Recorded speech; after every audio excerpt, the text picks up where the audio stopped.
मेथोनी हा महाराष्ट्रातील पारंपरिक पदार्थ आहे. तो कसा बनवला जातो चला तर बघूया.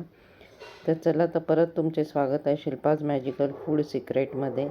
इथे आपण मेथीच्या काड्या स्वच्छपणाने धुवून घेत आहोत 2-3 पाण्यामध्ये. अर्थात ह्या काड्यांचाच उपयोग मेथोनीसाठी केला जातो. आता त्या काड्या आपण छानपैकी शिजवून घेतल्या आहे व त्याचा गाळ तयार झाल्यानंतर अर्थात त्याचा रस आपण गाळून घेतलेला आहे. त्याच्यातच मेथोनीचा सगळा अर्क उतरलेला असतो.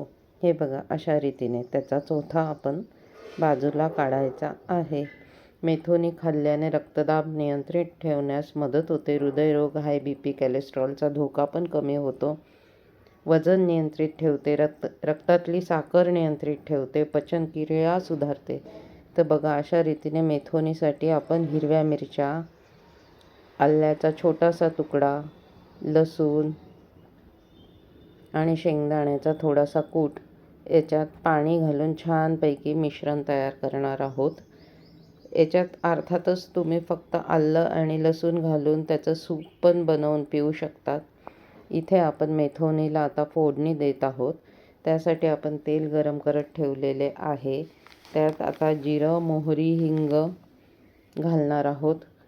मेथोनीमुळे पचनक्रिया सुधारते. स्तनांचा व आतड्यांच्या कर्करोगापासून रक्षण होण्यास मदत होते.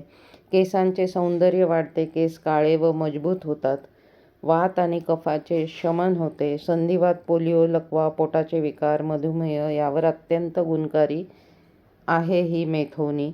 त्याच्यात फायबर आणि लोहाचा खजिना असल्यामुळे अर्थातच भूकवाढ होते, पोट साफ होते व बऱ्याच आजारांपासून संरक्षण मिळते. हे बघा, अशा रीतीने आपण तयार केलेला कूट आणि मेथोनीचे पाणी अर्थात रस त्यात घालून मेथोनी छानपैकी उकळून घ्यायची आहे व ही मेथोनी भाकरी, पोळी, भातासोबत पण अतिशय सुंदर लागते. किंवा तुम्ही सूप म्हणून सुद्धा ती पिऊ शकतात व लहान मुलांपासून वृद्धांपर्यंत सगळ्यांना देऊ शकतात. ही एक अत्यंत पौष्टिक आणि पारंपरिक महाराष्ट्रीयन रेसिपी आहे. चवीनुसार त्याच्यात मीठ आणि गूळ तुम्ही घालू शकतात. त्यात आपण मोरिंगा पावडर पण अर्थात घातलेली आहे. त्याचा पण अत्यंत फायदा आहे हाडांच्या मजबूतीसाठी, केसांसाठी, डोळ्यांसाठी. त्यामुळे अत्यंत पौष्टिक ही मेथोनी कशी वाटते नक्की कळवा आणि शिल्पाज मॅजिकल फूड सिक्रेटला लाईक आणि सबस्क्राईब करा. Thank you so much.